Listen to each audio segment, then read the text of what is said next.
Hi guys, নতুন ভিডিঅ'লৈ স্বাগতম জনাইছোঁ। যোৱাকালি মৰিগাঁৱত এঘৰ মানুহৰ শ্বুটিং ভিডিঅ' বনাব গৈছিলোঁ।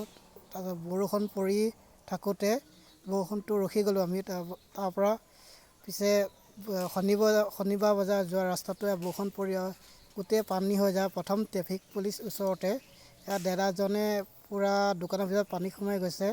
দাদাজনে পূৰা পানী টুকি আছে আৰু বৰষুণটো শনিবাৰ বজাৰ যোৱা ৰাস্তাটো পূৰা পানী ভৰ্তি হৈ যায়। ইয়াত দেখিছে দাদাজনে পানী টুকি আছে দোকানৰ ভিতৰত। প্ৰত্যেক দোকানৰ ভিতৰত পানী সোমাই যায় আৰু ৰাস্তাটো ভাল কৰি দিয়া নাই। ৰাস্তাটো যাতে অনুবাদ কৰিছোঁ, ৰাস্তাটো যাতে চৰকাৰে ভাল কৰি দিয়ে।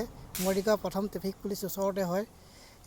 শনিবাৰ বজাৰ ৰাস্তাত যোৱা ইয়াত দোকানে প্ৰত্যেক দোকানখনতে পানী সোমাই যায়। ৰাস্তাই পানী সোমাই যায় দোকানত। ইয়াৰ গোটেই দাদাহঁতে দোকানৰ ভিতৰতে পানী টুকে আৰু আপোনাৰ যাতে চৰকাৰে অনুবাদ কৰিছোঁ যাতে এই ৰাস্তাটো মৰিগাঁৱৰ ৰাস্তাটো যাতে ভাল কৰি দিয়ে, তাকে অনুবাদ কৰিছোঁ। যাতে মামা হিমন্ত বিশ্ব শৰ্মাক কৈছোঁ যাতে ৰাস্তাটো ভাল কৰি দিয়ে।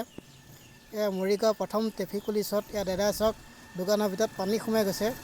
দাদাই যাতে দোকানৰ ভিতৰত পানী সোমাইছে যাতে চৰকাৰে যাতে ৰাস্তাটো ভাল কৰি দিয়ে, তাকে অনুবাদ কৰিছোঁ মই। চাওক পূৰা বৰষুণ পৰি আছে, দপদপকৈ বৰষুণ পৰি আছে। ভিডিঅ'টো ভাল লাগিলে লাইক কমেণ্ট শ্বেয়াৰ কৰিব।